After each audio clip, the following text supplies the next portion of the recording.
Magandang araw sa inyong lahat. Sa videong ito, muli kaming pumunta ni Lulu sa Japan. Sa pagkakataong ito, sa Sapporo at iba pang lugar sa Hokkaido Prefecture ang pinasyalan namin. Kaya mga katropa, muli sana ninyo kaming samahan sa aming munting paglalakbay.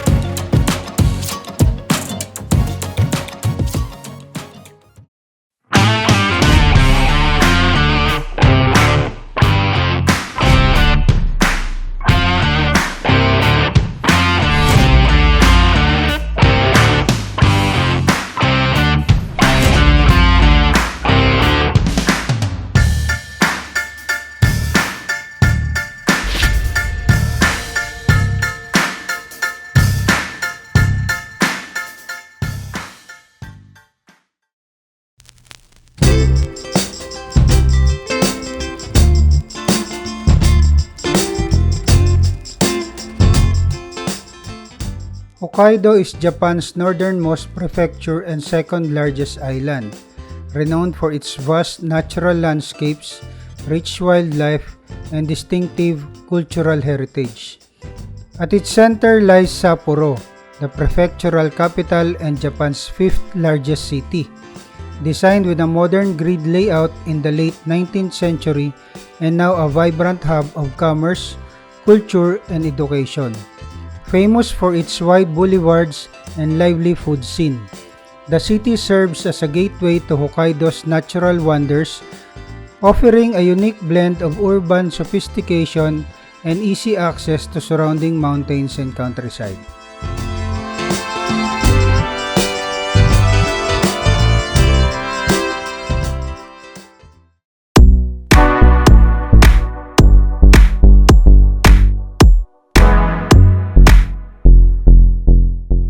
Finally, after 5.5 hours, nakarating na kami ng New Chitose Airport.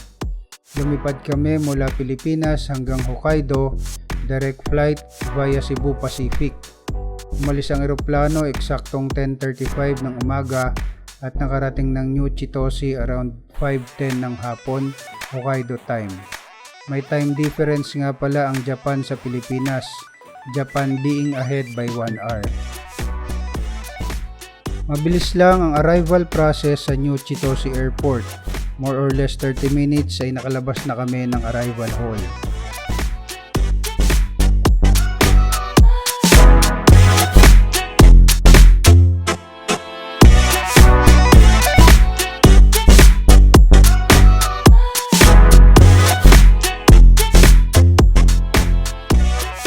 After arrival process ay nag-withdraw muna kami ng Japanese yen sa ATM area. Sa 7 Bank kami nag-withdraw gamit ang aming GCash card.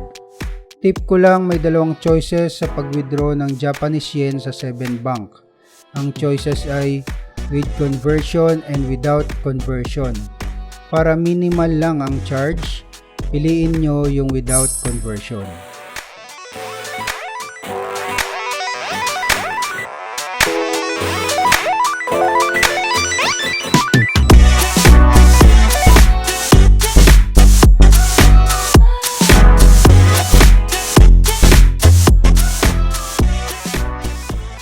Pagkatapos naman naming mag-withdraw ay kinuha na namin ang SIM card sa Ninja Wi-Fi na na-purchase namin through Klook. Ang booth nila ay matatagpuan malapit lang sa ATM center.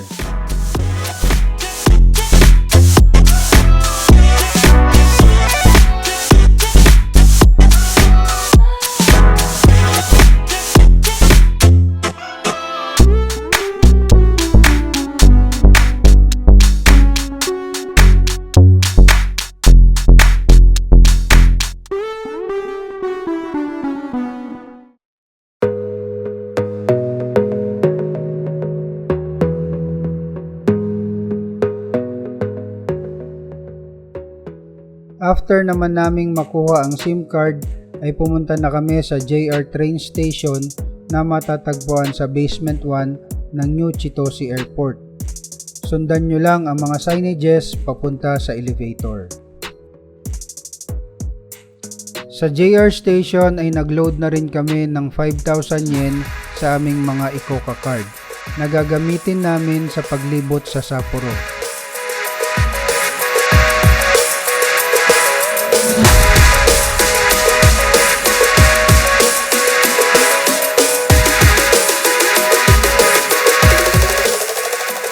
Tapos, bumili kami ng separate ticket para naman sa rapid train na sasakyan naman namin papuntang Shin Sapporo Station. Reserved seats nga pala ang binili namin dahil almost 40 minutes din ang biyahe.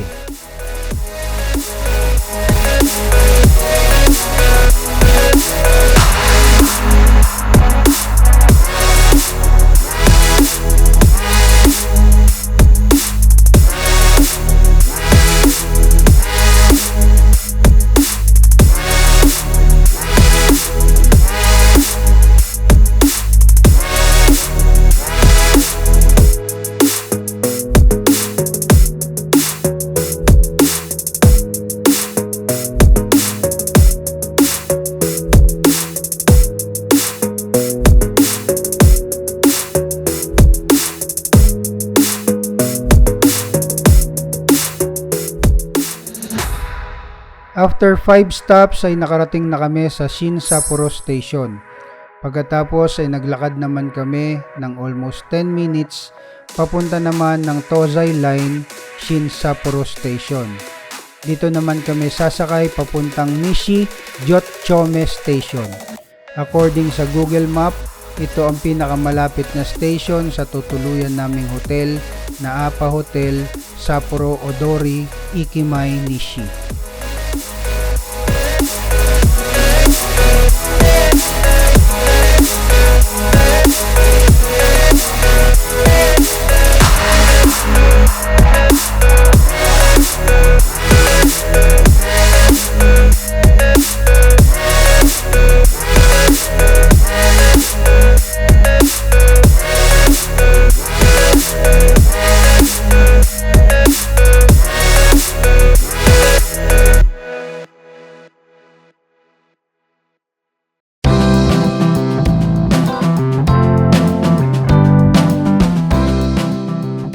After 11 stops and almost 30 minutes ay nakarating na kami ng Nishi Jotchome Station.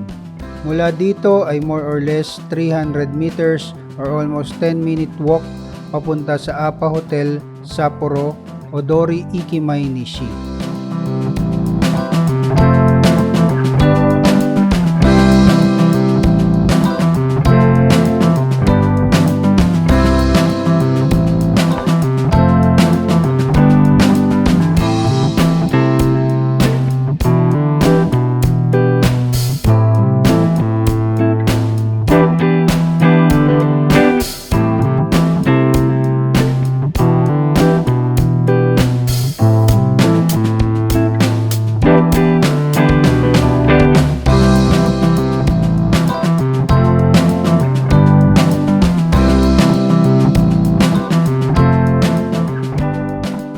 So that's it for our first day.